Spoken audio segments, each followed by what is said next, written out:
Bismillahirrahmanirrahim. Assalamualaikum warahmatullahi wabarakatuh. Alhamdulillah, nahmaduhu wa nasta'inuhu wa nastaghfiruh. Asyhadu an la ilaha illallah wahdahu la syarikalah wa asyhadu anna Muhammadan abduhu wa rasuluh. Radina billahi rabba wa bi Muhammadin nabiyya wa bil islami dina. Allahumma salli wa sallim wa barik ala Sayyidina Muhammad wa ala alihi wa sahbihi ajma'in. Rabbi syrah li sadri wa yassir li amri wa hlul 'uqdatam min lisani yafqahu qawli.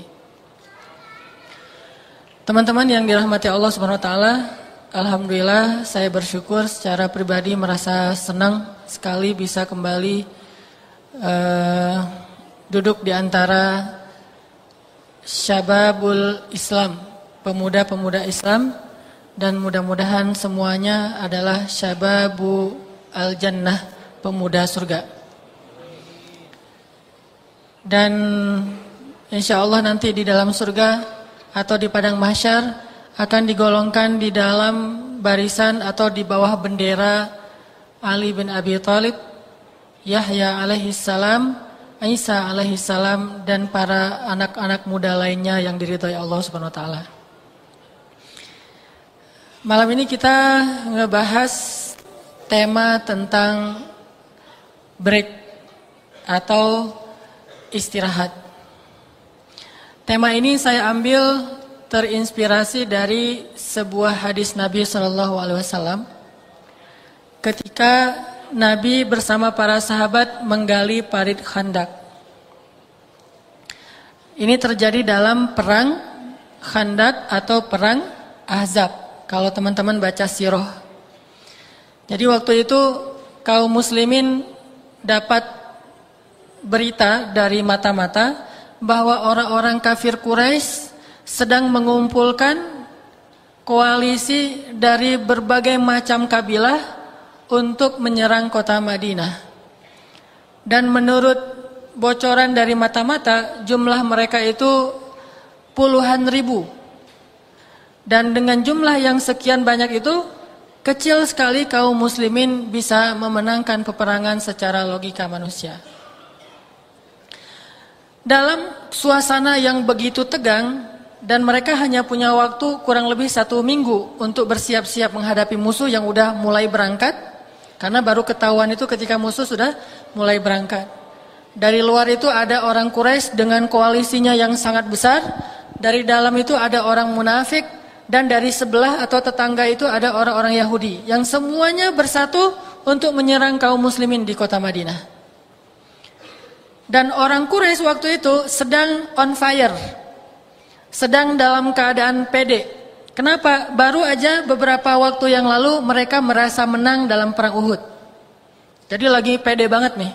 Beda dengan perang Uhud, mereka lagi down karena habis kekalahan di perang Badar. Sedangkan perang Ahzab, mereka merasa lagi semangat, lagi pede, lagi yakin banget akan bisa mengalahkan kaum muslimin. Ditambah lagi sekarang jumlahnya berlipat kali lebih banyak daripada di perang Uhud.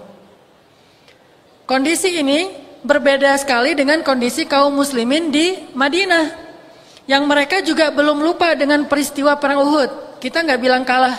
Kalau versi orang kafir mereka menang, tapi versi kaum muslimin kita tidak kalah.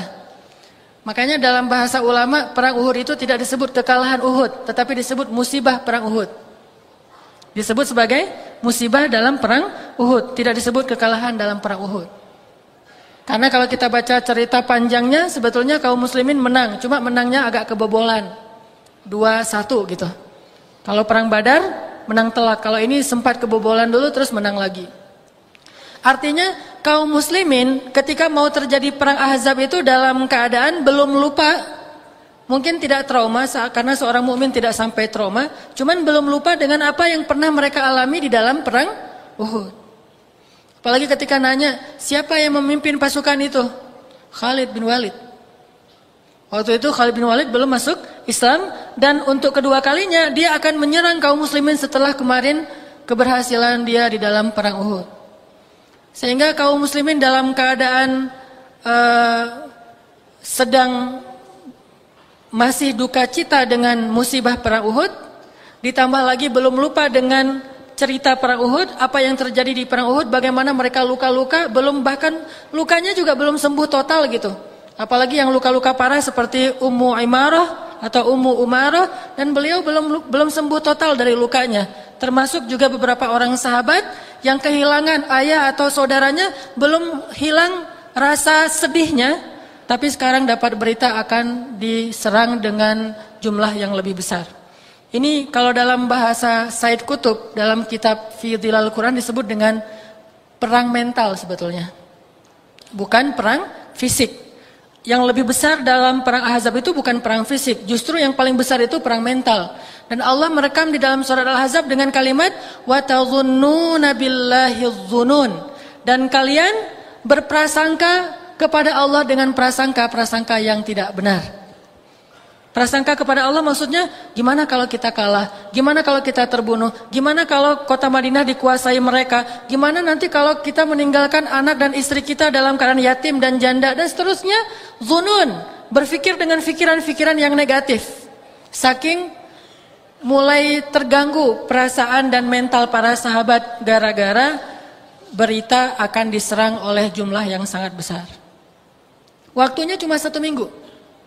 Akhirnya Rasulullah memanggil beberapa orang sahabat yang dikenal dengan istilah ahli syura, orang yang diajak bermusyawarah.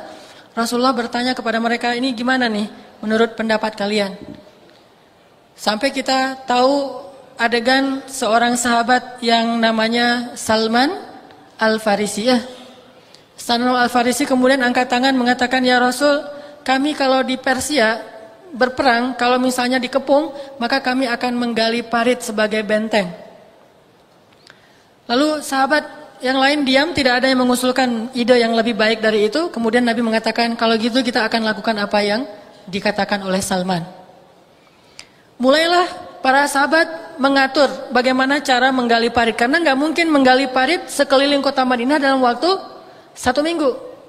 Kan kota Madinah gede, setidaknya 4 kali Masjid Nabawi yang sekarang. Dan itu untuk menggali parit mengelilingi kota Madinah dalam waktu 1 minggu mustahil. Ditambah lagi tanah di Madinah itu bukan seperti tanah di Bandung. Tanah di kita itu tanah, kalau di sana mah batu dan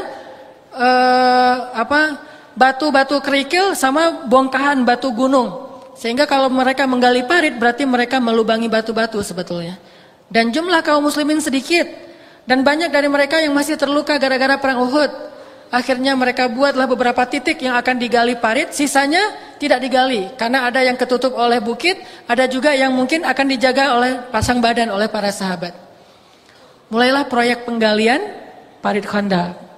Dan kita tahu peristiwa menggali parit Khandaq itu peristiwa yang membuat orang-orang munafik ketahuan. Jadi kelihatan gitu, mana mukmin, mana munafik justru pas menggali parit Khandaq.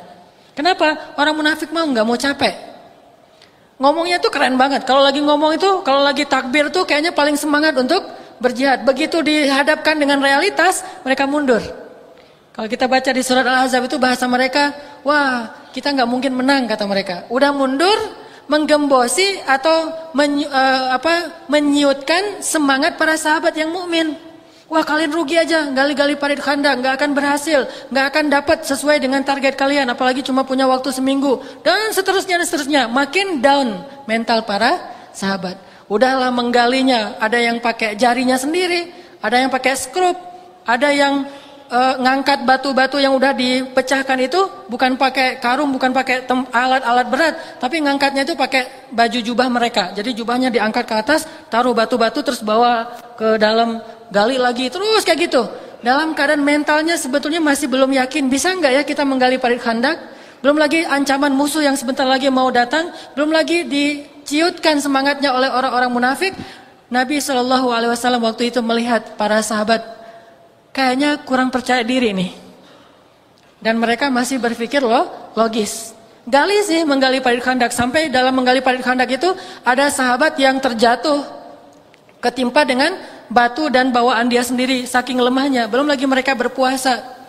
Kondisi yang sangat sulit. Sampai Nabi SAW beberapa orang sahabat juga berpuasa dan tidak tahu harus berbuka puasa pakai apa karena saking sulitnya. Cuma minum air sama makan paling-paling 1 butir kurma dibagi berdua.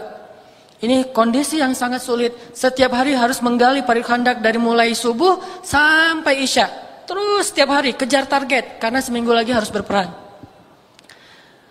Di hari-hari terakhir ketika mereka udah di puncak lelahnya, udah di puncak hampir putus asa, udah dalam keadaan sangat lemah, di hari terakhir itu ada tepatnya 2 peristiwa yang Allah tunjukkan kepada para sahabat untuk menyemangati mereka semuanya. Tapi sebelum peristiwa ini terjadi, ada satu adegan kecil yang orang nggak terlalu memperhatikan, tetapi adegan inilah yang menjadikan banyak peristiwa-peristiwa besar itu terjadi dalam perang Ahzab. Kuncinya ada di adegan kecil ini. Apa adegan kecil ini? Suatu hari siang bolong ketika para sahabat dalam keadaan lelah sekali bekerja, tiba-tiba Nabi mengatakan kepada Bilal, "Ya Bilal, arihna bis shalah." Wahai Bilal, istirahatkanlah kami dengan salat. Maksud Nabi istirahat di dalam hadis ini bukan cuma istirahat fisik, tetapi juga istirahat mental, istirahat perasaan, istirahat pikiran. Istirahatkanlah kami ya Bilal dengan sholah, yang kita menyebutnya dengan break. Yuk kita nge-break dulu yuk gitu. Mungkin kalau bagi kita istirahat kita dari suatu urusan yang berat itu nge-breaknya ngapain? Ngopi ya. Kita bisa minum kopi, minum teh, atau minum minuman yang bersoda walaupun itu nggak baik buat kesehatan. Karena menurut kita mah itu apalagi dia misalnya dingin gitu bisa mendinginkan otak yang tadi benar-benar dalam keadaan rush, dalam keadaan banyak masalah. Akhirnya kita break dulu. Kita ngapain kalau kita nge-break? Break kita mah ngopi, bala-bala, ngobrol. Apalagi kalau yang diobrolin itu tentang hal-hal yang sifatnya seru, fun gitu. Sehingga waktu break itu waktu yang paling ditunggu ya. Saya juga pernah kemarin ngisi di salah satu perusahaan, di perusahaan Eger di daerah Kopo yang ke sana gitu ya. Kopo yang selatannya. Nah, di perusahaan Eger itu saya dapat satu bocoran dari teman-teman di dalam, katanya setiap beberapa jam sekali mereka break, dan breaknya itu dengan cara kayak sejenis senam. Mereka menggerak-gerakkan tubuh mereka biar lebih fresh lagi, karena tadi kan duduk aja ya mikirin.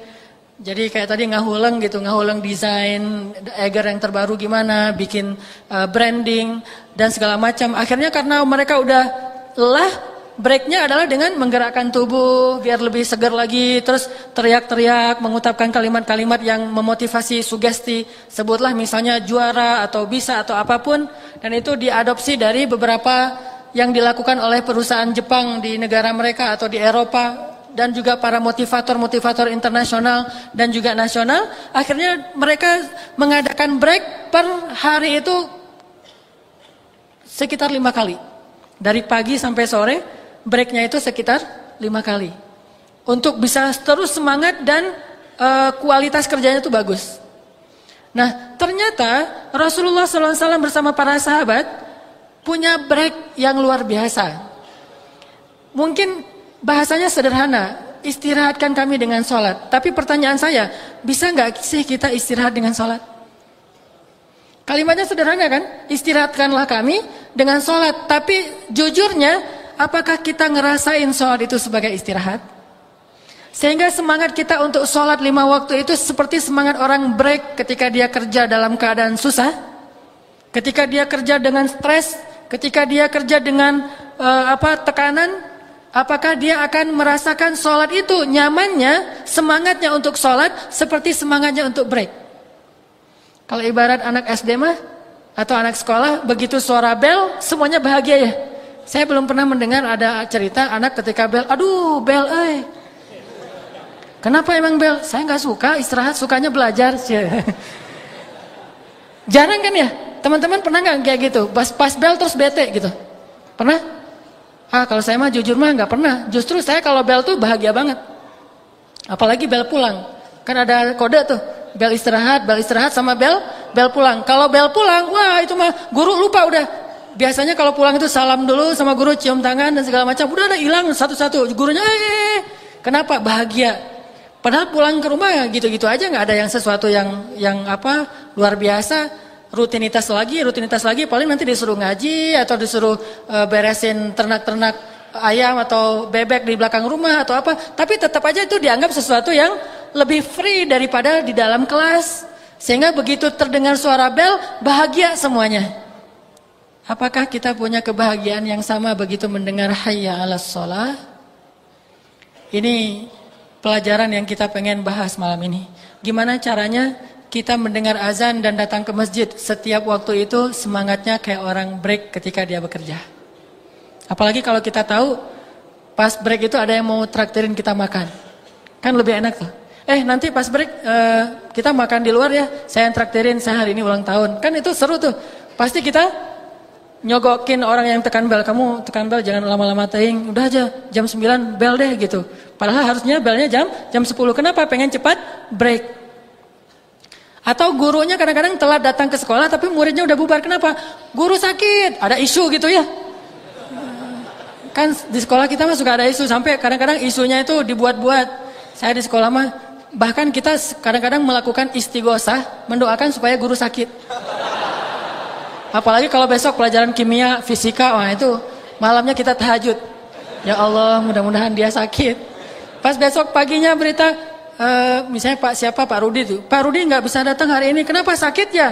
Enggak, lagi ada rapat misalnya atau lagi ada apa gitu. Wah, itu merdeka itu udah. Atau yang buat kita merdeka juga pelajaran olahraga. Tapi paling ilfil ya, pelajaran olahraga yang kita ekspektasinya bakalan di lapangan, tiba-tiba katanya hari ini teori. Wah, itu mah ilfil banget ya. Tapi kalau benar-benar lapangan, itu seru tuh. Mau main apapun terserah, yang penting keluar kelas. Saking semangatnya untuk break, free gitu. Apakah kita punya soul, feel yang sama dengan itu ketika kita mau melaksanakan sholat? Kalau nggak punya, kita harus banyak belajar.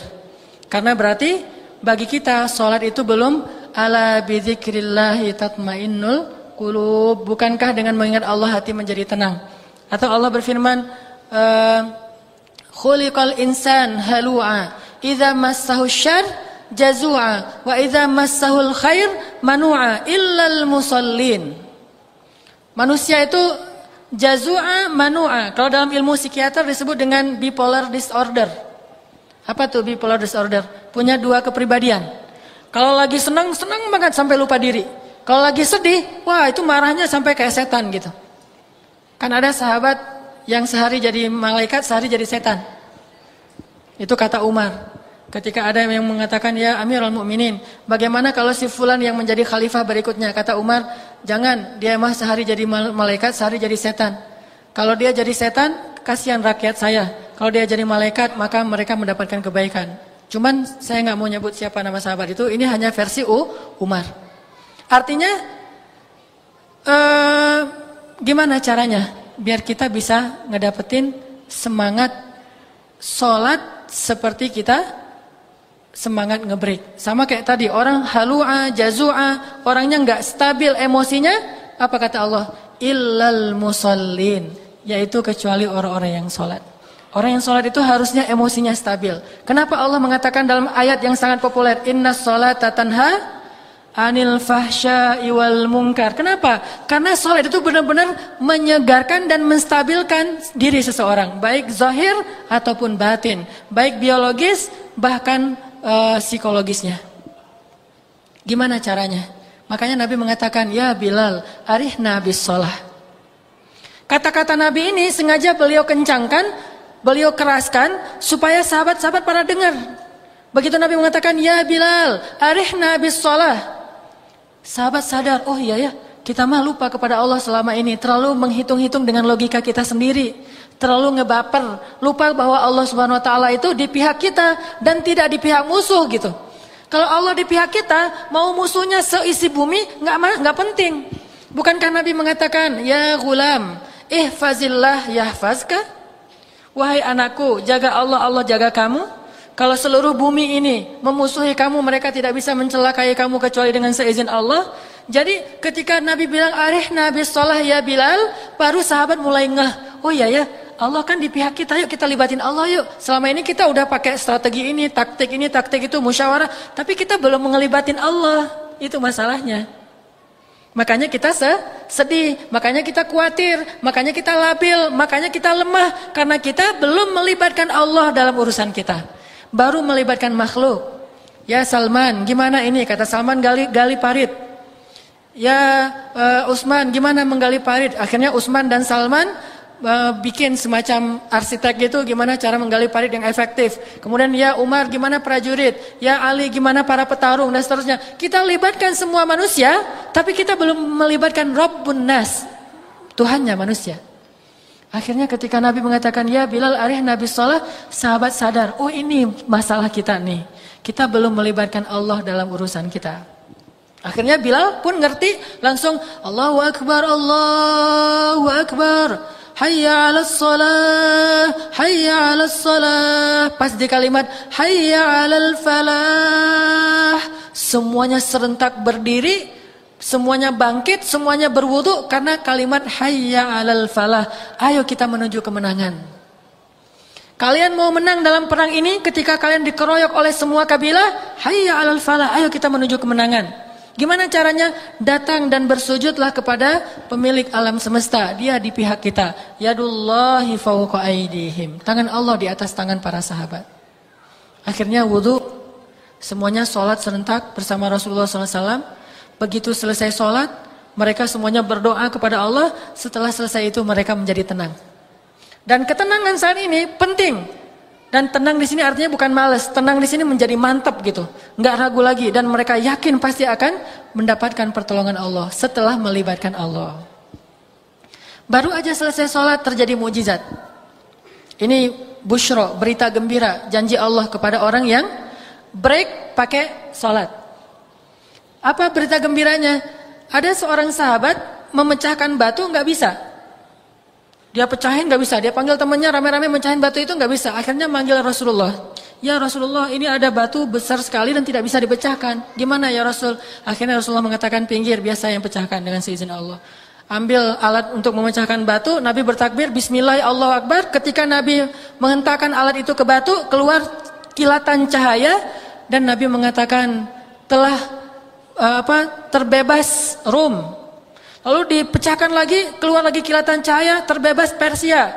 Dipecahkan lagi, kita mendapatkan Yaman. Setelah selesai itu Nabi mengatakan, wahai kaum muslimin, berbahagialah bahwa Allah menjanjikan untuk kalian 3 kemenangan besar. Bukan cuma ini mah sepele. Tapi 3 kemenangan besar. Pertama, kalian akan mengalahkan Romawi. Kedua, akan mengalahkan Persia. Dan ketiga, kalian akan mendapatkan Yaman. Dan aku melihat gerbang Yaman. Artinya apa? Kalau itu kalian dapatkan, maka ini pasti kalian dapatkan. Karena ini hanya hal kecil dan tangga menuju kepada kemenangan yang lebih besar. Jadi Nabi nggak mengatakan, wahai kaum muslimin, kalian akan menang dalam perang ini, enggak. Tapi kalian akan menang yang lebih besar dari ini. Jadi ini pasti menang. Itu berita gembira setelah mereka break dengan sholat. Pertanyaan lagi, apakah kita dapat berita gembira itu setelah sholat? Kalau belum, sholat lagi. Berarti sholat kita belum sempurna. Kalau belum dapat berita gembira, belum menjadikan hati kita mantap, berarti kita sholatnya belum sempurna. Sholat lagi aja. Ini berita pertama. Kejadian mukjizat kedua, setelah sholat, malamnya seorang sahabat Nabi, kalau nggak salah namanya Jabir, tapi nanti dicek lagi, saya udah lupa, udah lama sekali cerita ini. Jabir bin Abdullah pulang ke rumahnya, dia bilang ke istrinya, wahai istriku, ada apa di rumah kita? Memangnya kenapa wahai Jabir? Saya pengen ngundang Rasulullah untuk makan di rumah kita malam ini buka puasa. Karena kasihan Rasulullah udah selama ini buka puasanya tuh nggak jelas makan apa. Paling cuma makan korma, itu juga paling banyak 1 butir. Sedangkan sahurnya cuma minum air putih. Saya pengen masak daging sama bikin roti dan menjamu Rasulullah dengan 10 orang sahabat berbuka di rumah kita. Apakah kita punya sesuatu? Kata istri Jabir, oh ada seekor domba kecil yang cukup hanya untuk 10 orang. Kecil banget kayak baru lahir gitu. Yang lain gak punya. Sama gandum yang kalau dibuat roti paling-paling cuma bisa untuk 3 lembar roti. Akhirnya kata Jabir, ya udah gak apa-apa. Saya akan potong domba, saya akan masakkan daging, kamu yang bikin roti ya, kata Jabir kepada istrinya. Oh ya, dibuatin. Sore hari Jabir datang ke tempat menggali parit khandak nyari Rasulullah. Terus Jabir bilang gini, ya Rasulullah, saya dan keluarga mengundang Rasul bersama 10 orang sahabat makan di rumah saya malam ini. Siapa yang diundang? Rasul bersama 10 orang sahabat makan di rumah saya malam ini. Rasulullah mengatakan, benar wahai Jabir? Benar ya Rasul. Langsung Rasulullah saking kegirangan, Rasulullah berdiri. Terus Rasulullah bilang, wahai kaum muslimin. Itu ada ratusan sahabat loh. Wahai kaum muslimin, Jabir ngundang kita makan malam di rumahnya. Wah, langsung Jabir stres.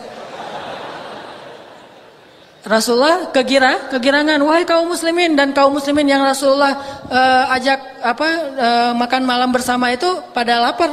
Karena berminggu-minggu mereka dalam keadaan susah. Ketika tahu berita itu langsung semuanya bertakbir, pede lagi tuh. Allahu Akbar, Allahu Akbar. Wah, senang. Jabir yang sendiri nggak bertakbir. Pulang dia ke rumahnya. Langsung pulang, terus dia bilang, innalillahi wa inna ilaihi raji'un, kata dia. Kata istrinya, kenapa kamu bertarajuk ya Jabir? Tarajuk itu mengucapkan innalillah, kayak ada musibah gitu. Kenapa kamu tarajuk ya Jabir, ada musibah apa? Innalillahi wa inna ilaihi raji'un, la haula wala quwata illa billah, kata Jabir. Wahai istriku, yang akan datang itu bukan cuma Rasul bersama 10 orang sahabat, tapi satu rombongan yang mereka itu semuanya lapar-lapar, ada ratusan orang. Siapa yang mengundang mereka, kata istrinya. Bukan saya yang ngundang Rasul, saya emang ngundang 10 orang doang, Rasul aja yang ngundang mereka. Apa kata istrinya? Wahai Jabir, kalau Rasul yang mengundang, biarkan mereka datang. Allah dan Rasul lebih tahu. Gak usah khawatir. Paling-paling kalau kurang ntar kita telepon warung Padang. Gak usah khawatir. Nanti Allah dan Rasul lebih tahu lah buat kita. Sami'na wa ata'na aja. Oh gitu. Tapi yang datang banyak nih. Gak apa-apa. Sami'na wa ata'na. Udah. Begitu datang rumah Jabir kecil lagi. Datang rame-rame. Wah udah siap nih. Masak apa Bir? Gitu ya. Akhirnya Jabir ngelirik istrinya nih. Gimana nih yang datang rame? Kata Jabir, ya Rasulullah rumah saya kecil. Kata Rasulullah, ya gak apa-apa. Kita duduk di luar aja. Wah Rasulullah semuanya disuruh duduk di luar. Sampai penuh kayak halaman kayak masjid ini. Jadi rame nih. Bayangin kita belum makan berhari-hari. Terus tiba-tiba ada yang bilang, yuk makan malam di rumah saya, kan senang banget tuh ya. Itu benar-benar break gitu mah. Akhirnya Rasulullah mengatakan kepada Jabir, Jabir bawa makanan itu ke sini. Jabir bawa dengan tidak percaya. Aduh ini gimana. Untung aja dia gak bilang ke istrinya, sisain dikit dong buat kita, ntar gak ada kebagian gitu ya. Untung Jabir gak ngomong kayak gitu. Kalau dia ngomong kayak gitu pasti gak ada mujizat. Karena dia yakin sama Rasulullah, walaupun secara manusiawi agak berpikir, dia datang bawa kayak talam gitu, di dalamnya ada kambing ditutup, terus sama roti beberapa lembar. Kata Rasulullah, ya Jabir, bagikan makanan ini kepada seluruh kaum muslimin, tapi dengan syarat mereka tidak boleh membuka tutupnya, hanya mengambil dari bawah kain dan tidak boleh membuka. Wah, bukan dia makan berdua dengan Rasulullah dulu, yang lain nungguin, enggak, ini suruh bagi dulu dan mereka belakangan. Akhirnya Jabir dalam wajah yang agak-agak kurang nyaman gitu ya, wajah nggak percaya, dia bagi, ada yang ngambil dagingnya gede lagi, wah dapat yang gede nih, pahanya apa, Jabir, aduh, wah ini mah bagian yang kesukaan saya. Bayangin kita pas Idul Adha, baru pertama kali kurban, itu kan beda ya dengan udah biasa kurban. Kalau pertama kali kurban, semangatnya itu bukan semangat berkurban, semangat saya pengen dapat paha depan. Itu pertama banget kurban, karena ngerasa ini kambing saya, ini mah sapi saya pengen ngambil bagian yang saya suka, terserah saya dong. Begitu dicincang-cincang kecil-kecil sama petugas gitu, kita ngelihat yang tadi bagian dagingnya kemana, yang ini bagian kakinya dibawa kemana. Akhirnya kita, wah repot kan ya, pengen ngambil bagian yang kita suka. Begitu juga Jabir, dia bagi ke sahabat, ada yang ngambil, dapat roti 1, dapat roti 2, dapat roti 3. Jabir makin lama makin bingung, nih kenapa gak habis-habis nih. Yang ngambil udah mulai puluhan, akhirnya ratusan. Setelah semuanya ngambil dan makan, mereka pulang. Tempatnya tuh masih menggunduk gitu, masih kayak penuh. Kemudian ketika semuanya udah pulang, tinggallah Rasulullah, Jabir dan istrinya. Rasulullah mengatakan, sekarang tinggal kita. Wahai Jabir, bukalah. Pas dibuka oleh Jabir dan istrinya langsung bertakbir, karena ngelihat tidak ada satu potong daging pun yang berkurang. Ini berita gembira untuk mereka setelah sholat. Akhirnya Jabir makan bersama Rasulullah. Rasulullah mah makannya kan gak banyak. Jabir makan. Udah gitu udah kenyang. Kata Rasulullah, Jabir ambil lagi. Enggak ya Rasulullah udah kenyang. Ambil lagi. Diambil lagi sama dia. Udah kenyang. Ya Jabir ambil lagi. Makan lagi. Kata Jabir, ya Rasulullah udah terlalu kenyang. Ambil lagi. Makan. Kata Rasul. Wah Akhirnya Jabir minta ampun. Ya Rasulullah, ampun, saya udah kenyang sekali. Ya Jabir, sesungguhnya kalau kamu merasa kekurangan makanan, maka jadikanlah makanan itu untuk dimakan bersama-sama. Jadi satukan gitu, jangan makan sendiri-sendiri kalau kita kekurangan makanan. Ini peristiwa kedua yang menjadi berita gembira, penyemangat buat sahabat bahwa mereka akan menang dalam perang Ahzab. Jadi itu membantah semua fitnahnya orang munafik, orang Yahudi, sehingga kaum muslimin jadi pede gitu gara-gara peristiwa itu. Selalu kayak gitu, kalau kita baca sejarah perang bersama Rasul, ketika sahabat down, Allah kasih banyak sekali kejadian-kejadian yang membangkitkan semangat mereka. Dan termasuk salah satu kejadiannya itu kayak ketika perang Badar, turun hujan pada waktu subuh, saat para sahabat banyak yang harus mandi janabah dan harus berwudu untuk sholat subuh. Nggak ada air, Allah turunkan hujan. Hujannya khusus untuk mereka aja, hujan lokal banget gitu ya. Jadi hujannya itu cuma daerah situ doang, yang daerah musuh nggak ada hujan.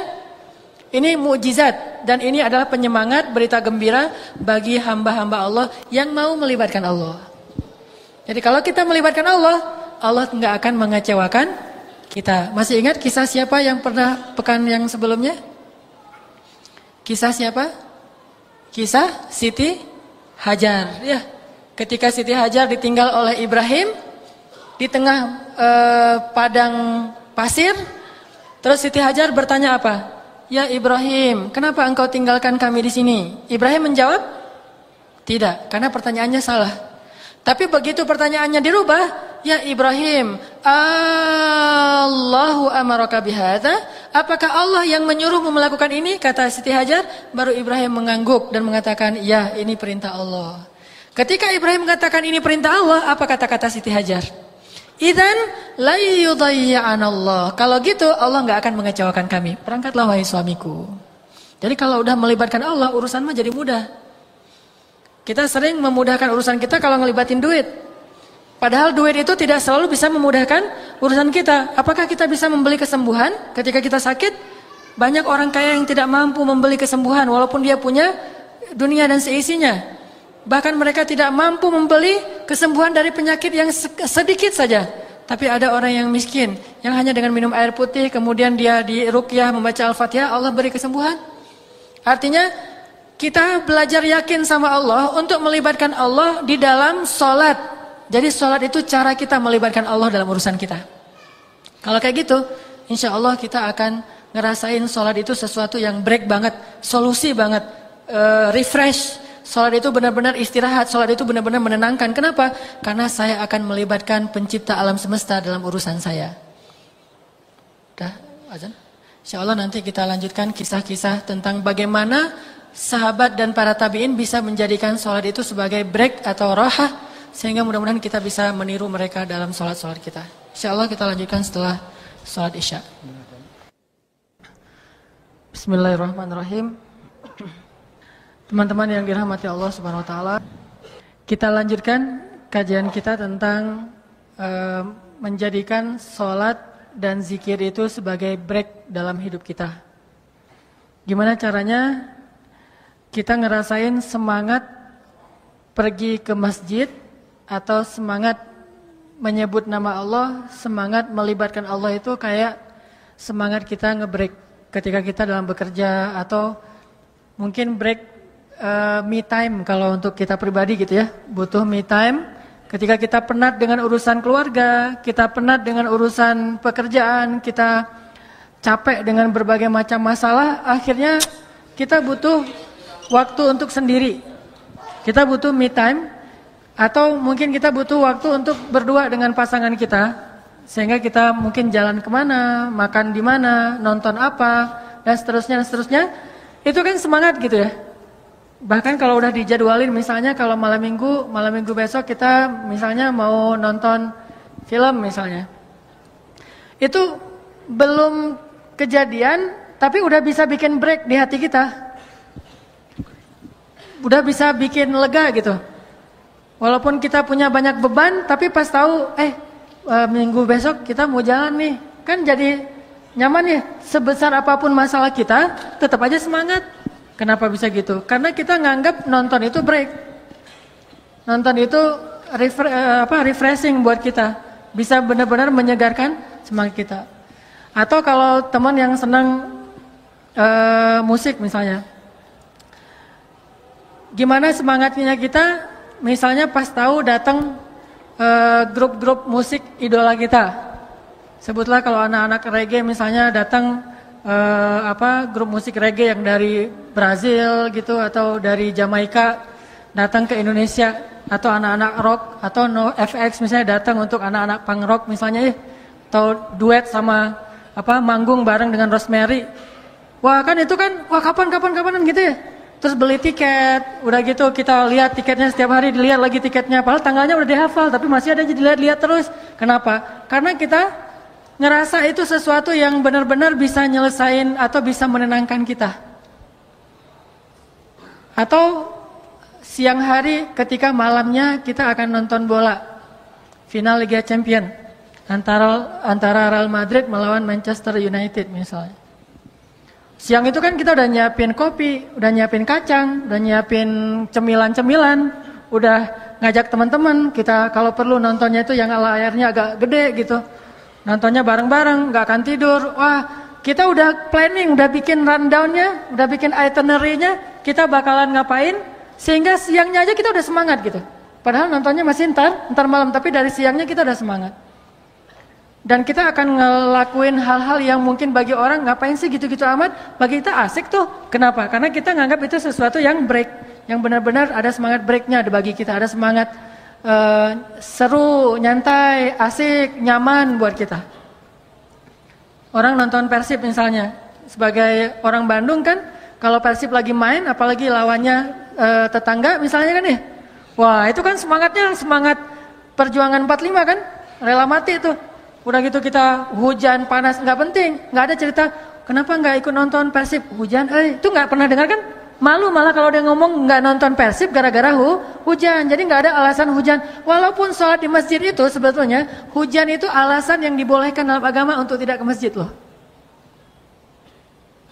Ada nggak alasan bagi teman-teman bobotoh hujan nggak perlu nonton di stadion, nonton di rumah aja? Nggak kan? Saking luar biasanya semangat kita untuk nonton di stadion bola. Jadi hujan malah makin seru. Makin hujan itu makin keren gitu. Hujan tiketnya habis itu bukan masalah. Mau hujan, mau tiketnya habis, mau jalannya jauh dari luar kota dan segala macam, mau misalnya dihadang sama musuh atau apapun istilahnya, itu bukan masalah. Kenapa? Kita nganggap itu sebagai sesuatu yang seru buat kita. Bisa nggak kita punya semangat yang kayak gitu ketika kita mendengar suara azan? Atau yang paling dekat gini deh. Bisa nggak ya setiap waktu azan itu semangat kita mendengar atau menunggu waktu azan tuh kayak semangat kita nunggu azan maghrib ketika sedang berpuasa. Tuh kan azan paling indah tuh kan azan maghrib ketika bulan puasa ya. Itu azan paling indah. Gimana pun muazinnya biasa aja itu nggak masalah.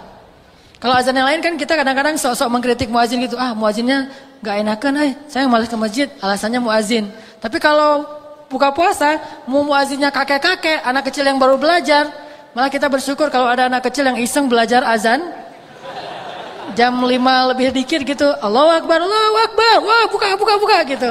Ada alasan, nanti pas ternyata salah, ya nggak apa-apa udah makan, alhamdulillah gitu kan. Azan paling indah itu azan maghrib ketika puasa. Hari Senin, hari Kamis, bulan Ramadan, tanggal 9 Zulhijjah, itu azan maghrib terindah yang kayaknya yang gak tahu saya doang atau teman-teman ngerasain juga. Saya mah ngerasain itu azan maghrib paling indah, ditunggu-tunggu gitu. Nih azan, kok belum azan aja padahal udah mau gelap nih. Lihat jam, dikit-dikit lihat jam, pengen banget azan, begitu azan langsung. Malah belum azan juga udah dipegang di sini nih. Begitu udah mendekati azan taruh di sini. Pas azan langsung saking udah gak sabaran nunggu azan. Bisa nggak kita punya semangat menunggu azan yang kayak gitu tapi untuk waktu-waktu yang lain? Menjelang zuhur, kok belum azan ya? Aduh, bentar lagi mau azan harusnya nih. Kok belum dikumandangin azan? Langsung wudu, datang ke masjid, nungguin. Bayangin, ada seorang tabi'in. Ini dikenal dengan istilah Sayyidut Tabi'in. Pemimpinnya para tabi'in. Namanya Sa'id Ibnu Al-Musayyib atau Al-Musayyab. Sa'id Ibnu Al-Musayyib ini 30 tahun mendengar azan di dalam masjid.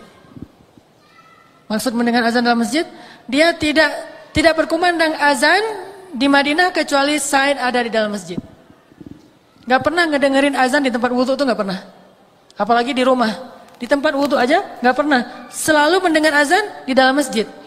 Begitu azan pasti ada saya di dalamnya. 30 tahun. Dan 40 tahun sholat gak pernah melihat punggung orang. Artinya sholatnya di soft pertama terus. Gak pernah ngelihat punggung orang. Gak pernah di soft kedua apalagi soft belakangan.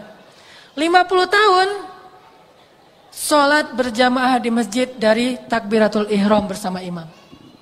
Jadi 30 tahun azannya di dalam masjid, 40 tahun sholatnya di shaf pertama, dan 50 tahun dia sholat selalu takbiratul ihram bareng dengan imam. Saking semangatnya Sa'id ibnu al-Musayyib untuk melaksanakan sholat. Bagi dia sholat itu udah mungkin bisa kita bilang kayak konser buat kita. Sholat itu sesuatu yang ditunggu-tunggu banget, dibela-belain. Bahkan mau bayar berapapun dia rela, yang penting dia bisa sholat tepat waktu dan berjamaah di masjid. Ini gimana sih punya semangat yang kayak gini? Sampai kita akhirnya bisa ketika mendengar suara azan itu bahagia gitu.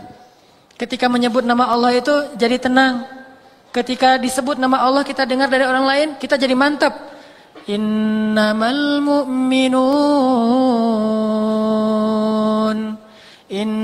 mu'minun alladzina idza dzukirallahu wajilat qulubuhum.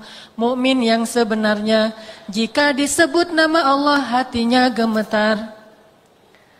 Wa idza tuliyat 'alaihim ayatuhu zadathum imana. Kalau dibacakan ayat Allah imannya bertambah. Wa ala rabbihim yatawakkalun. Bertawakal kepada Allah Subhanahu wa taala. Berserah diri kepada Allah.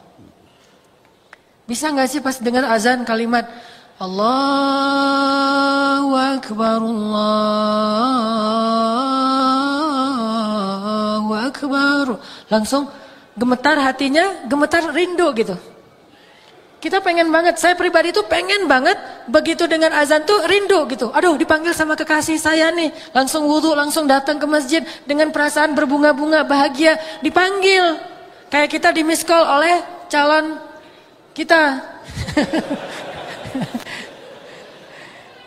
Saya bilang calon ya. Kalau saya mah di miss call sama istri. Tapi beda sih di miss call sama istri sama calon gitu beda.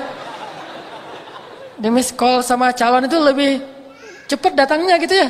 Di miss call sama istri ini pasti mau nagih uang bulanan ini mah. Coba bayangin di miss call oleh istri kita, di miss call oleh calon kita, atau mungkin bagi sebagian orang di miss call oleh pacarnya. Itu miss call tuh di capture sama dia. Lagi miss call keluar suara dia yayang gitu ya, capture langsung capture. Jam, tanggal dan segala macam di capture, wah bangga dilihat-lihat. Sekali dapat SMS dihafal SMS-nya. Cuma satu SMS yang dia nggak berani hafal, lo gue N, itu nggak dihafal sama dia. SMS putus. Kalau SMS ya saya terima atau apapun lah bahasanya, saya belum pernah diterima soalnya ya. Jadi nggak tahu gimana sih rasanya diterima nembak gitu. Bilang aku suka lo sama kamu mau nggak jadi pacar aku? Terus dia jawabnya gimana sih? Kalau ya saya soalnya keseringan dibilang enggak sih soalnya jadi nggak. Jadi nggak ngerti rasanya ya tuh gimana gitu. Satu-satunya ya yang saya dapatin itu ya menikah. Alhamdulillah gara-gara itu jadi terjaga. Kalau iya untuk jadi pacar belum pernah, jadi nggak tahu rasanya gimana gitu. Yang sering tuh enggak malas gitu banget sih sama saya. Jadi gimana bahagianya kita mendapatkan panggilan dari orang yang menurut kita cintai, kekasih kita, idola kita dan seterusnya. Bayangin gak usah kekasih, idola kita aja nge-like postingan kita kan bahagia banget tuh. Ada 1000 like, 999 itu nggak berarti tanpa yang satu itu. Like dari idola kita banget gitu. Wah ternyata dia nge-like saya loh gitu. Langsung nunjukin postingan berikutnya apa, like itu yang diposting gitu. Jadi dapat like dari yang kita idolain itu di capture, diposting lagi. Di like lagi sama dia 2 kali, akhirnya dia malas juga, akhirnya dia unfollow.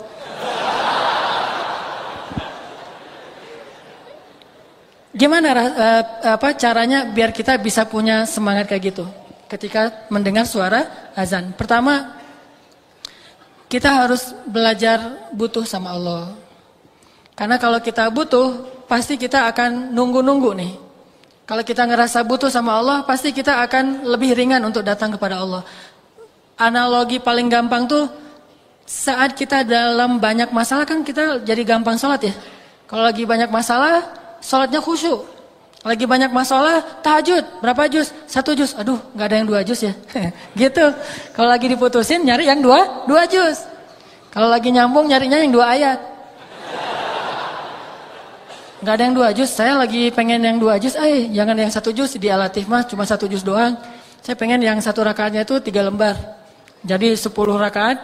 10 rakaat itu 3 juz. 30 lembar. Oh ada tuh. Di mana? Di Mekah. Kata dia. Atau di Baghdad.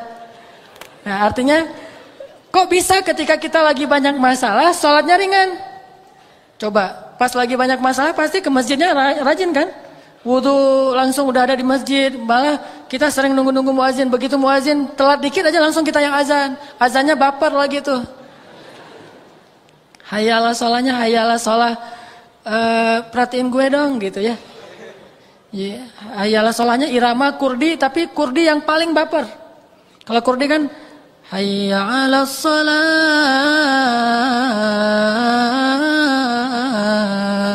Ini lebih baper dari itu. Sampai ada serak-serak basahnya. Udah gitu saking bapernya panjang, keputus lagi napasnya. Di akhirnya gitu. Ini semangat ke masjid. Kok bisa? Karena kita ngerasa butuh sama Allah. Ya Allah, lembutkanlah hati bapaknya supaya bapaknya itu butuh kan? Jadi semangat. Lagi banyak hutang. Ya Allah, mudahkanlah saya dalam membayar hutang. Kalau perlu tolong lembutkan hati orang itu supaya melunaskan hutang saya. Gitu. Ini kan gara-gara kita butuh. Cuman kenapa kita selalu ngerasa butuhnya pas lagi ada masalah? Bukankah hidup kita itu sebetulnya dalam banyak masalah? Dan masalah itu sebagian besarnya kita belum sadari karena belum terjadi mungkin. Kita selalu butuh Allah Subhanahu wa taala dan kadang Allah bahkan bukan kadang sering Allah itu menolong kita, menyelamatkan kita dari banyak masalah tanpa kita sadari sehingga kita pikir nggak ada masalah. Padahal masalah itu datang kepada kita, Allah bentengi kita dengan sholat kita yang sebelumnya. Sehingga pas masalah datang akhirnya dia mental lagi, datang lagi masalah, hilang lagi, datang lagi. Itu lebih sering daripada masalah yang udah datang kepada kita, kemudian Allah angkat setelah kita ngerasain. Malah lebih sering kita belum sempat merasakan masalah, udah Allah angkat masalahnya. Cuman kita nggak sadar.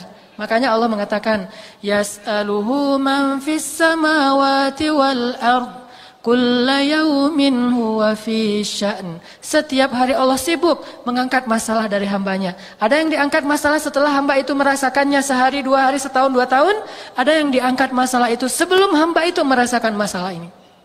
Jadi sering justru Allah itu sebetulnya menghindarkan kita dari masalah, menghindarkan kita dari kecelakaan, menghindarkan kita dari musibah, menghindarkan kita dari kerugian, menghindarkan kita dari sakit, penyakit. Sering menghindarkan kita dari banyak hal. Cuman Allah gak pernah ngomong gini, hei hambaku, ini udah ya satu masalah aku hindarin nih. Kamu bersyukur gak sih? Ya bersyukur Allah, alhamdulillah gitu. Terus ini hambaku, kalau Allah mau ngomong kayak gitu, kayaknya kita gak sempat ngapa-ngapain. Kenapa? Sehari mungkin 1000 kali Allah akan ngomong kayak gitu kepada kita. Dihindarkan. Baik masalah yang menimpa kita secara personal ataupun masalah yang menimpa kita secara kolosal. Baca deh sains tentang astronomi.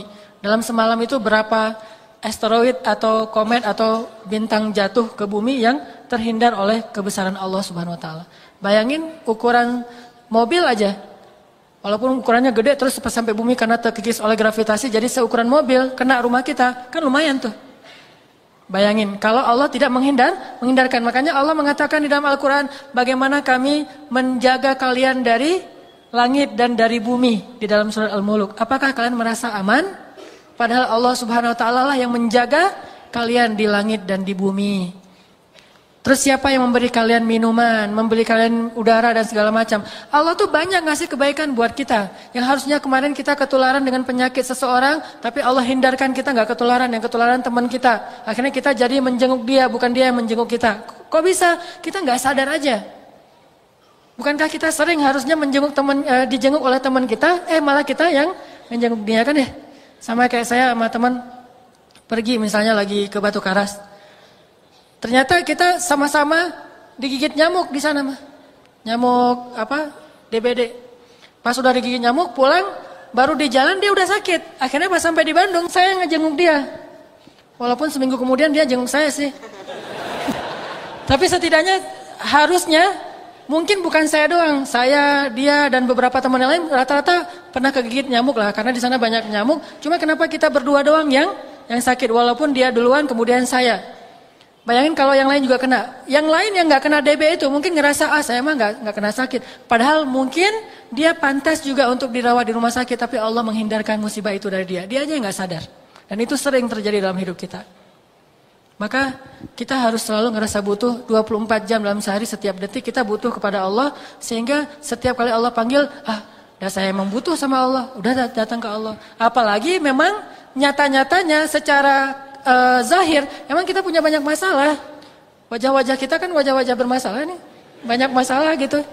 Ketika kita lagi ngerasa sangat banyak masalah, maka sholat itu harusnya benar-benar jadi break kita dari masalah-masalah kita.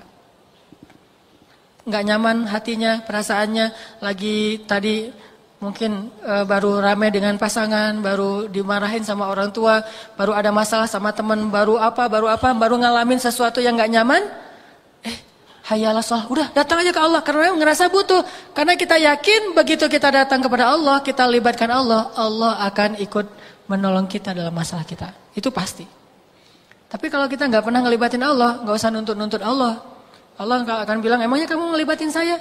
Bukankah kamu nggak pernah datang ketika saya panggil? Atau datangnya males-malesan, sekedar menunaikan kewajiban doang, dan itu juga belum tentu sah? Coba datang sebagai orang yang butuh kepada Allah. Pasti kita akan ngerasa lebih nyaman. Lebih semangat untuk sholat. Dan kalau perlu gini aja nih. Begitu azan ingat masalah. Apa yang kita pengen, masalah mana yang kita pengen tuntasin dulu. Pas Allahu Akbar, Allahu Akbar. Wah, saya pengen lamar kerja. Datang ke Allah. Allah, saya pengen dapat kerjaan yang halal. Udah. Besok Allahu Akbar, Allahu Akbar.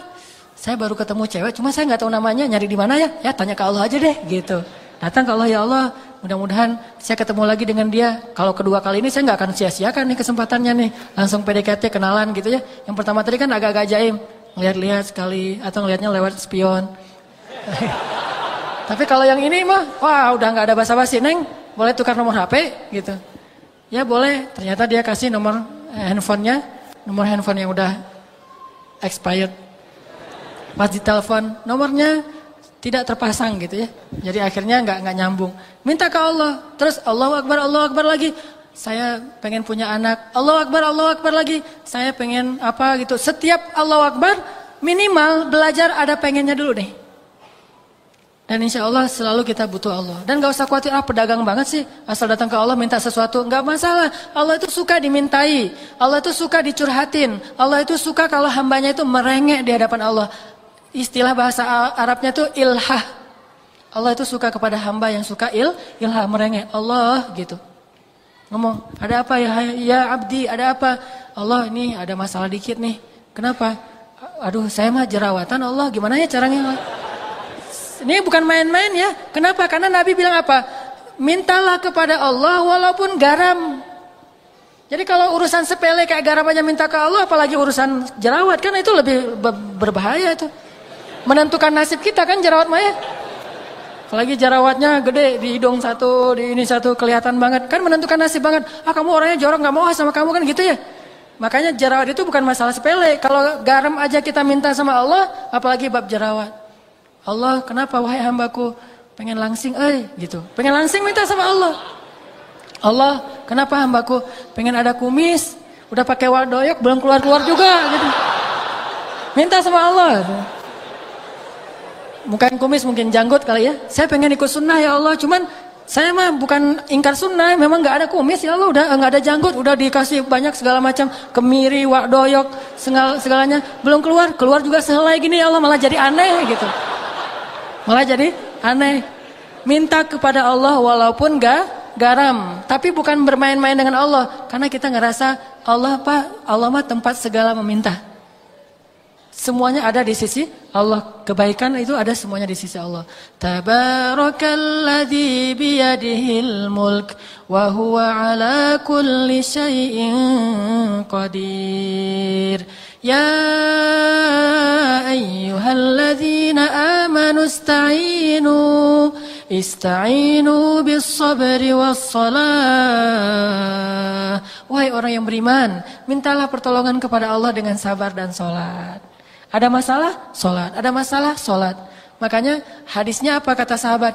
Annan nabiyya idza hasibahul amr fazi'a ila shalah. Nabi itu kalau lagi ada masalah sedikit, salat, segera salat. Kita bisa nyebutnya salat hajat, bisa menyebutnya salat istikharah, bisa menyebutnya salat sunnah mutlak, apapun lah yang penting salat. Ada masalah dikit, salat. Nunggu teman, kok nggak datang-datang ya? Mudah-mudahan dia nggak kejebak macet. Salat aja nunggu sambil nunggu. Apapun, belajar akrab sama Allah gitu. Dikit-dikit miss call Allah gitu. Dikit-dikit telepon Allah, dikit-dikit SMS sama Allah, dikit-dikit curhat sama Allah. Belajar akrab deh sama Allah. Dengan demikian, kita akan ngerasa sholat itu break banget buat kita. Tapi kalau kita nggak akrab sama Allah, nggak break. Kayak kita mau ketemu seseorang yang kita nggak terlalu kenal dan canggung juga, dan kita juga nggak terlalu nyaman dengan dia karena banyak hal tentang dia yang kita belum tahu. Akhirnya pas mau ketemu dia kan jadi beban tuh. Kayak kita mau audisi misalnya, apalagi mau audisi gitu. Kita tahu nih hari ini suara saya serak banget nih mau audisi. Ketemu sama Ahmad Dhani, Anang dan segala macam, Agnes Monica gitu kan ya. Terus pas udah lagi audisi, gimana lagu saya, hancur banget atau gimana? Kan gitu nanya gitu. Kata yang lain, kalau aku sih yes, nggak tahu Anang gitu. Nah baru kan jadi, kalau kita mau ketemu seseorang yang kita nggak kenal, kita takut, kita nggak akrab sama dia, pasti nggak nyaman. Tapi kalau ketemu sama seseorang yang kita sayang, kita cinta, kita akrab, kita udah soulmate banget, pastinya nyaman. Kayak kita mau ketemu teman, ada teman baru, ada teman lama. Teman baru mah belum kenal, mau dikenalin nih. Atau baru kenalan lewat WA atau lewat sosial media, mau kenalan. Kan nggak selalu nyaman ya. Tapi kalau ketemu teman lama yang udah lama nggak ketemu, tapi dia sahabat kita banget, soulmate kita banget, kan di semangat gitu mau datang. Ketemu di mana? Di TSM misalnya. Jam berapa? Jam 1 siang gitu. Nggak masalah. Jam berapa juga? Jam 11 malam, jam 12 malam. Kenapa? Karena nyaman. Kalau kita akrab sama Allah, kita datang ke Allah tuh nyaman. Kalau kita datangnya ke Allah nggak nyaman, pasti kita nggak akrab sama Allah. Kenapa nggak akrab sama Allah? Jarang curhat sih sama Allah. Kenapa nggak akrab sama Allah? Nggak ngerasa butuh sama Allah. Kenapa nggak akrab sama Allah? Jarang miss call Allah. Coba miss call Allah atau calling Allah deh. Insya Allah akan semakin akrab. Makin akrab ngomongnya makin nyaman.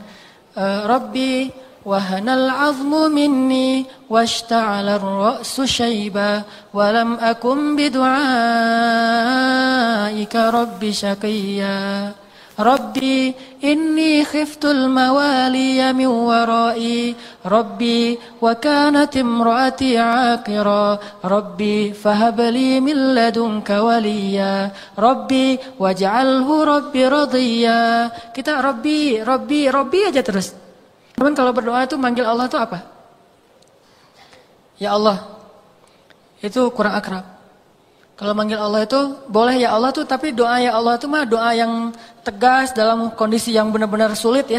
Tapi kalau sehari-hari mah pakainya Rabbi, Tuhanku gitu. Sama kayak Sulaiman, Rabbi. Ada masalah dikit, Rabbi. Ada masalah sedikit, Ilahi. Rabbi, Ilahi. Ilahi itu lembut banget. Ilahi. Ngomong gitu, Ilahi, saya ini lagi ada masalah. Ilahi, saya lagi kayak gini. Ilahi, saya lagi kayak gitu. Terus saja sering-sering. Makin sering kita menyebut ilahi, makin akrab. Makin akrab, makin gampang kita untuk menikmati break sholat kita. Makanya Nabi itu saking akrabnya sama Allah, begitu mendengar suara azan, bahagia. Ali bin Abi Thalib itu mendekati waktu sholat, udah bahagia duluan. Kenapa Ali kok senyum-senyum? Bentar lagi mau ketemu Allah gitu. Kenapa senyum-senyum? Bentar lagi mau sholat. Kenapa senyum-senyum? Bentar lagi mau azan. Bahagia. Bukan begitu azan. Lah kok azan sih jam segini juga? Bukan. Kenapa? Karena dia akrab sama Allah. Jadi ngerasa butuh, ngerasa akrab. Itu ngebantu banget.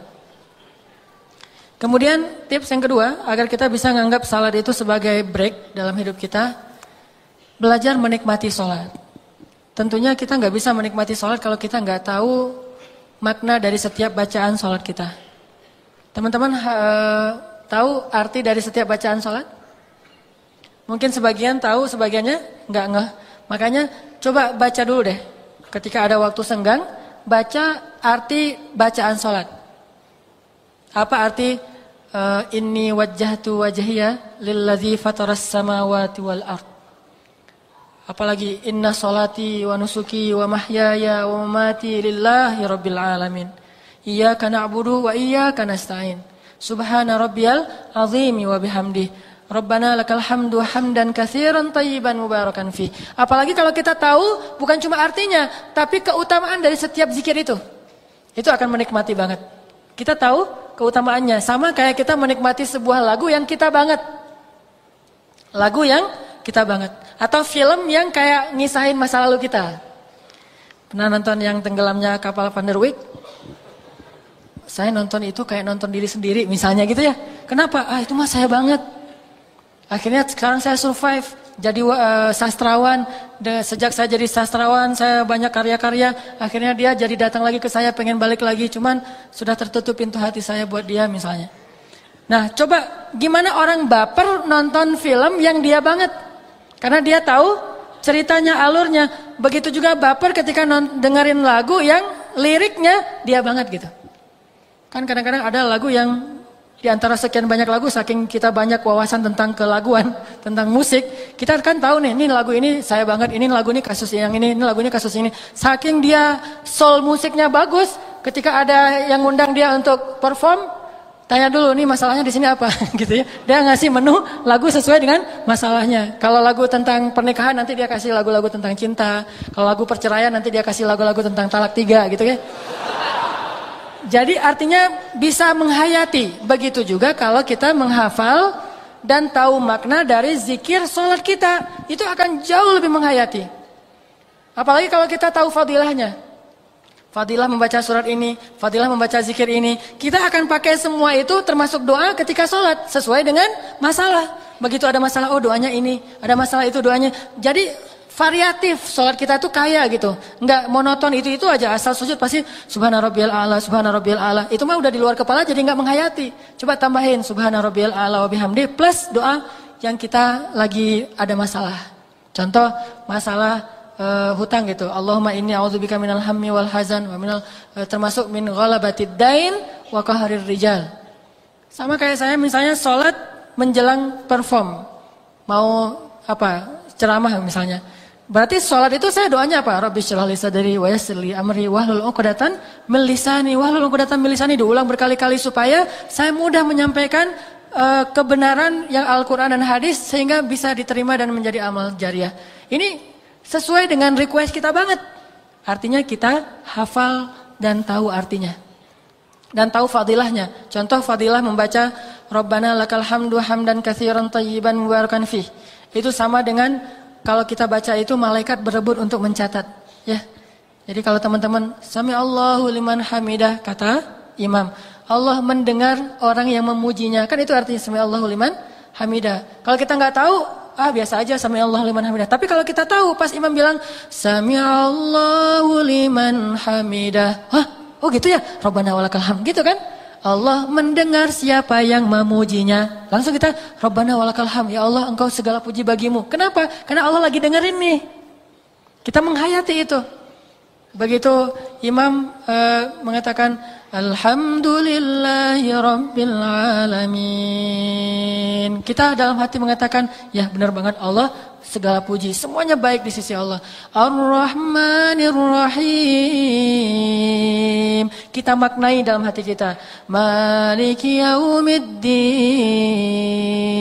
Ya Allah pada hari itu selamatkan saya. Yaumuddin, hari kiamat. Iyyaka na'budu wa iyyaka nasta'in. Kita bilang dalam hati kita, emang siapa lagi selain Engkau ya Allah? Kan di situ mengatakan hanya kepadamu kami menyembah, hanya kepadamu kami memohon pertolongan. Terus kita membatin, siapa lagi selain Engkau ya Allah? Engkaulah satu-satunya. Kalau kita sibuk kayak gitu, sholat kita tuh akan nikmat banget.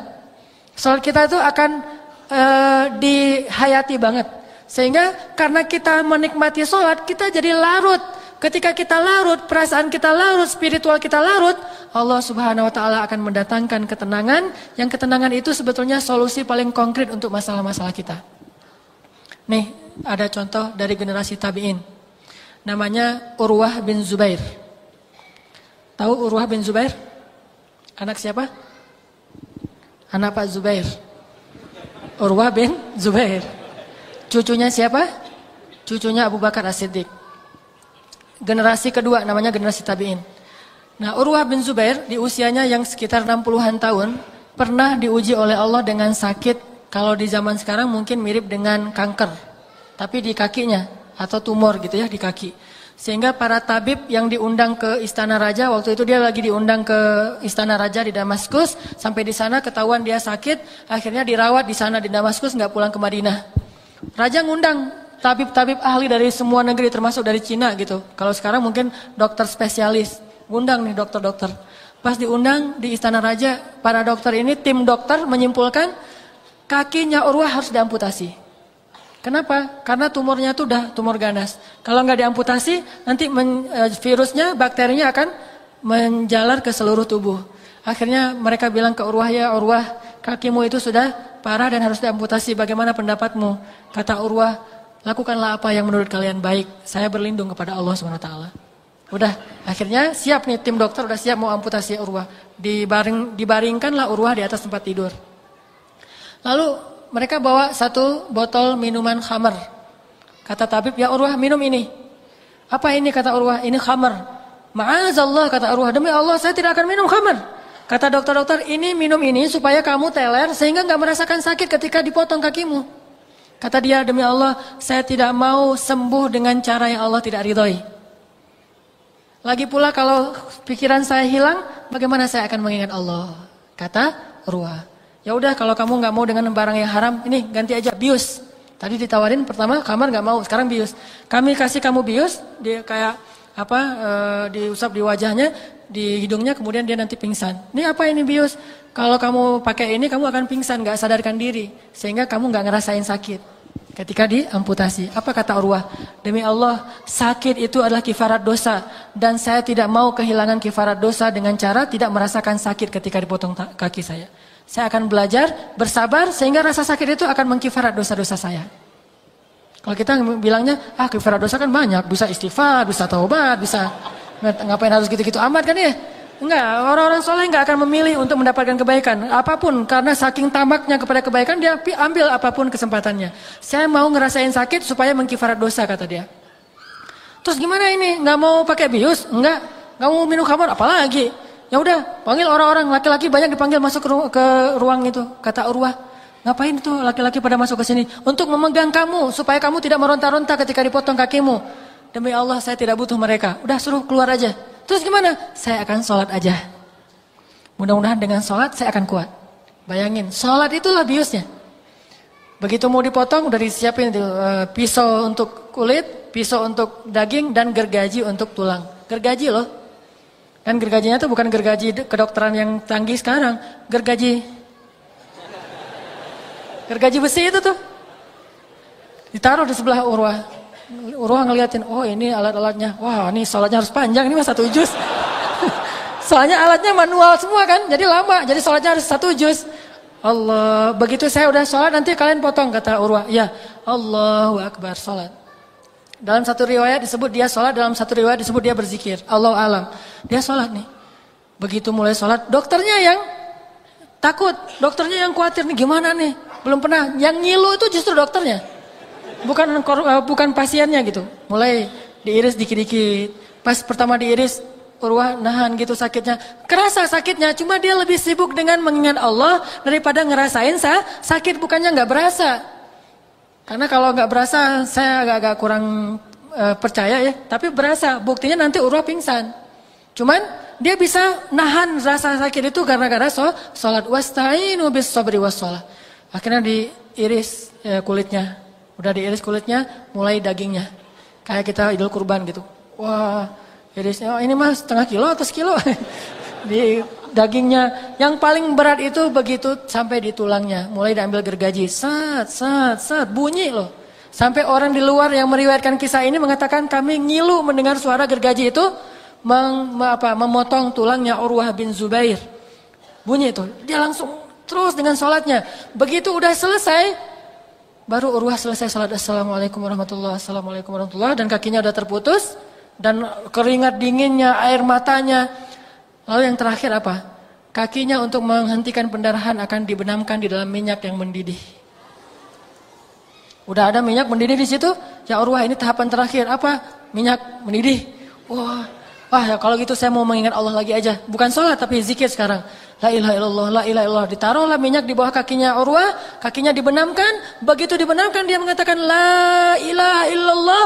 Pingsan. Saking sakitnya Urwah bin Zubair. Pingsan dari pagi sampai sore dia baru bangun dari pingsannya. Dan kemudian ketika dia bangkit dia tanya di mana kaki saya yang satunya. Dia ambil, dia lihat kakinya, dia katakan demi Allah. Belum pernah saya pakai kaki ini untuk bermaksiat kepada Allah. Demi Allah, belum pernah saya melangkahkan kaki ini ke tempat-tempat yang berdosa.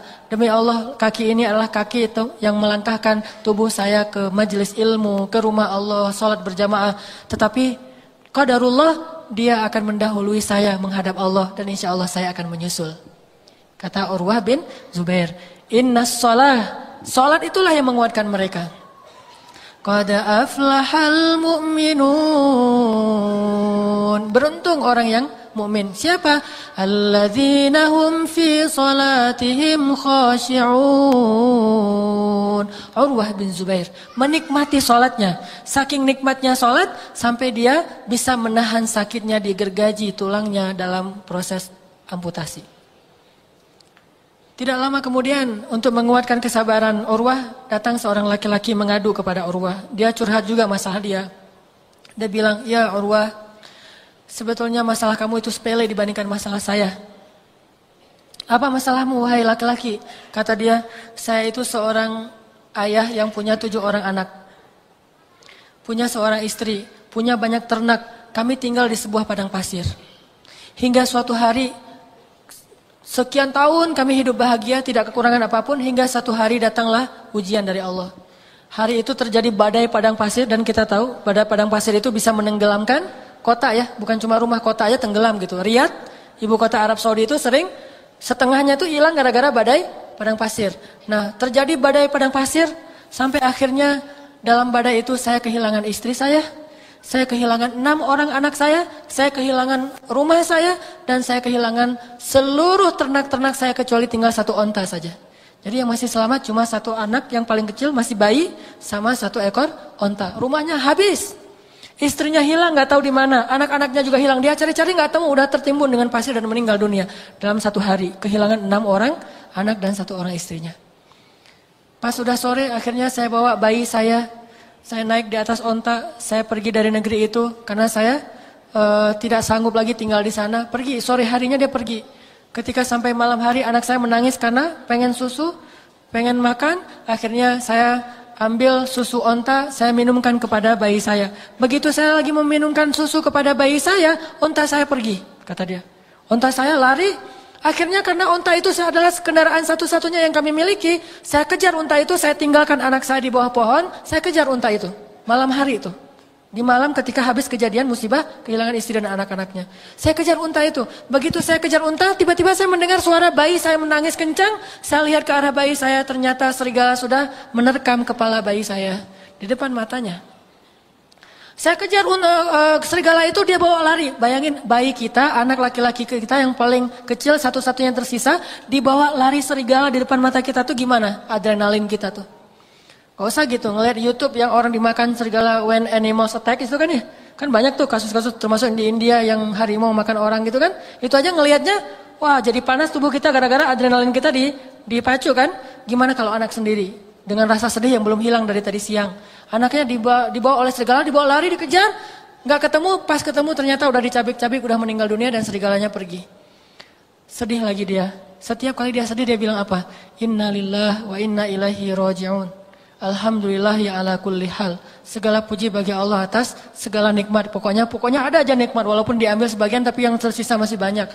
Dia kehilangan istrinya, innalillahi wa inna ilaihi raji'un. Kehilangan anak-anaknya juga kayak gitu. Kehilangan onta-ontanya juga gitu. Yang terakhir, kehilangan bayinya. Malam itu dia terkatung-katung di tengah padang pasir, dia cari-cari ontanya, ketemu nih ternyata lagi nyari-nyari, ketemu ontanya lagi berdiri di suatu tempat, dia dekati unta itu, begitu dia dekati untanya, dia ditendang oleh unta itu di wajahnya sehingga matanya buta dua-duanya. Di malam yang sama, buta matanya, untanya pergi, akhirnya dia berjalan seorang diri, ketemu dengan seorang musafir, dibawalah ke Damaskus, dan dia ceritakan, dalam satu hari saya kehilangan semua yang saya cintai dalam hidup saya. Istri saya, anak saya, bayi saya, harta saya, rumah saya, unta-unta saya, bahkan kedua mata saya hilang. Dalam satu hari, itu beruntun selama 12 jam berturut-turut. Tapi tahukah apa yang saya ucapkan? Alhamdulillah. Maka mendengar cerita ini dari seorang laki-laki, Urwah bin Zubair menangis dan merasa malu pada Allah. Ya Allah, maafkan saya terlalu cengeng, terlalu manja untuk menangis dan tidak bersyukur. Padahal nikmat yang Engkau berikan kepada saya jauh lebih besar daripada musibah yang baru saja Engkau timpakan. Ini artinya, ya ayyuhalladzina amanu ista'inu bis sabri was salah. Minta pertolongan Allah dengan sabar dan sholat. Insya Allah kalau kita menikmati sholat kita, ada hajat yang kita pengen adukan kepada pemilik alam semesta, sholat kita akan jadi break. Ada hajat. Tapi kalau kita nggak ngerasa butuh apapun, nggak punya hajat kepada Allah, kita nggak akan ngerasa sholat kita itu cuma beban. Ngapain sih manggil-manggil sholat, orang lagi sibuk juga. Tapi kalau kita ngerasa emang kita butuh Allah, gimana pun kita sibuk, Allah lebih kita butuhkan daripada urusan duniawi. Jadi mudah-mudahan dengan demikian kita belajar menjadikan sholat sebagai break dalam hidup kita. Bahagia ketika waktu sholat tiba, sebagaimana kita bahagia ketika waktu istirahat atau waktu entertain kita tiba dalam hidup kita. Jadi sholat itu mudah-mudahan semangatnya semangat entertain, tapi dilakukannya secara serius, khusyuk dan ibadah. Walaupun semangatnya semangat entertain. Itulah teman-teman kisah-kisah orang yang menjadikan sholat sebagai rohah, sebagai istirahat, sholat sebagai penyejuk jiwa. Mudah-mudahan kita bisa mengambil pelajaran darinya. Ini ada permintaan doa dari teman kita namanya Rani yang sedang dirawat di rumah sakit Ujung Berung. Selesai operasi TBC otak. Mudah-mudahan Allah SWT mengangkat penyakitnya dan menggugurkan dosa-dosanya. أعوذ بالله من الشيطان الرجيم بسم الله الرحمن الرحيم الحمد لله رب العالمين حمدا يوافي نعمه ويكافئ مزيده الحمد لله حمدا كثيرا طيبا مباركا فيه الحمد لله على كل نعمة التي أنعمت علينا الحمد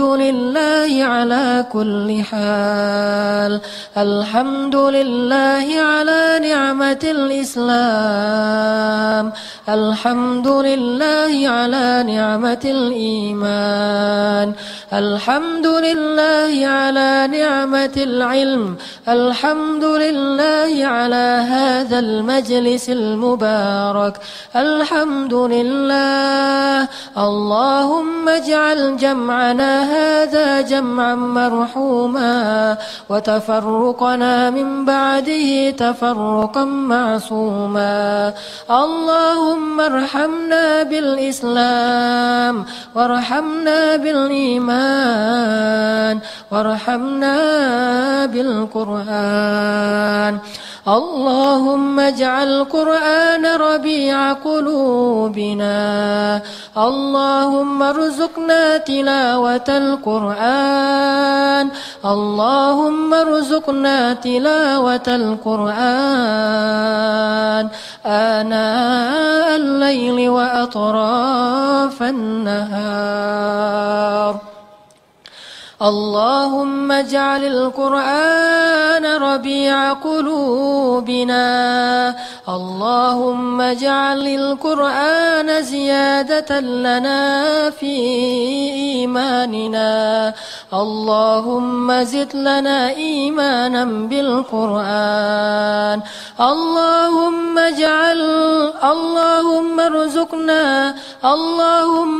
ارزقنا علما نافعا اللهم ارزقنا علما نافعا وقلبا خاشعا ولسانا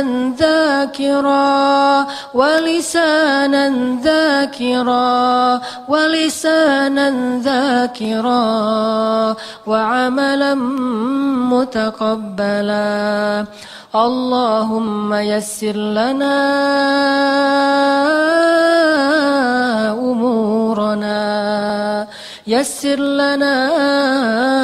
أمورنا اللهم إنا نسألك حسن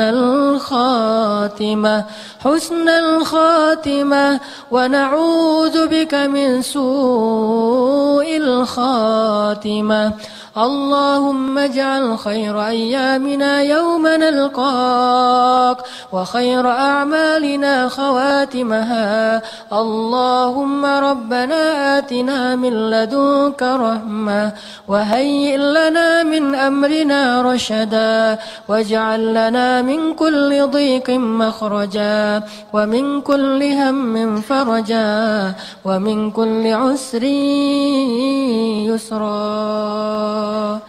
Ya Allah, ya Arhamar Rahimin, muliakanlah kami ya Allah dengan ilmu agamamu.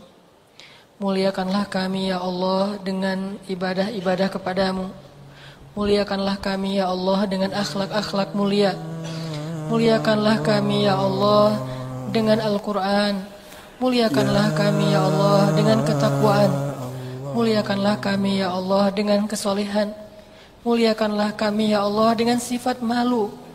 Muliakanlah kami ya Allah dengan sifat tunduk dan patuh kepadamu. Muliakanlah kami ya Allah dengan sifat takwa. Ya Arhamar Rahimin, bukankah hambamu yang paling mulia di sisimu adalah yang paling bertakwa? Maka pilihlah kami ya Allah, pilihlah hati kami ya Allah, dan tanamkanlah ketakwaan di dalamnya. Jadikanlah kami termasuk hamba-hambamu yang bertakwa. Ya Arhamar Rahimin, ajarkanlah kepada kami ibadah-ibadah yang khusyuk seperti ibadahnya Zubair bin Awam, seperti ibadahnya Abdullah bin Zubair, seperti ibadahnya Urwah bin Zubair, seperti ibadahnya Sa'id ibn al-Musayyib, seperti ibadahnya Abdullah ibn Abbas, seperti ibadahnya para anbiya, seperti ibadahnya Rasulullah sallallahu alaihi wasallam. Ajarkanlah kepada kami salat yang khusyuk ya Allah. Ya Arhamar Rahimin, genggamlah hati kami ya Allah. Jadikanlah hati kami selalu bahagia ketika mendengar namamu disebut oleh para muazzin di atas menara-menara masjidmu ya Allah. Jadikanlah bagi kami salat sebagai rehat, sebagaimana salat rehat bagi Nabi dan para sahabat dalam perang Ahzab. Ya Arhamar Rahimin, selama ini kami selalu bahagia ketika menonton konser musik-musik kesukaan kami. Kami bahagia ketika menonton pertandingan bola dari kesebelasan kesukaan kami yang kami bela. Kami bahagia bertemu dengan orang-orang yang kami cintai. Kami bahagia menonton film-film kesukaan kami. Kami bahagia untuk menghibur diri kami dengan hiburan-hiburan yang sering kali melalaikan kami ya Allah. Kami rela membayar berapapun mahalnya demi mendapatkan hiburan itu.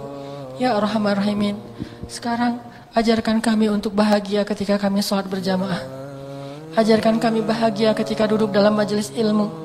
Ajarkan kami bahagia ketika kami membaca Al-Quran. Ajarkan kami bahagia ketika berselawat kepada Nabi-Mu. Ajarkan kami bahagia ketika kami mengingat dan menyebut namamu. Janganlah sampai kami menjadi orang yang baru menyebut namamu ketika kami punya banyak masalah, baru datang kepadamu ketika kami dalam musibah, baru berselawat kepada Nabi-Mu ketika kami dalam keadaan berputus asa. Ajarkanlah kami ketaatan, baik ketika kami sedih, bahkan ketika kami gembira. Ajarkan kami ketaatan, baik ketika kami sempit, bahkan ketika kami lapang. Ajarkan kami ketaatan, baik ketika kami sakit, ataupun ketika kami sehat. Ya Arhamar Rahimin, fahamkanlah ilmu yang telah kami dengar pada malam ini. jauhkanlah kami dari majelis yang sia-sia ya Allah. Rabbana atina fid dunya hasanah wa fil akhirati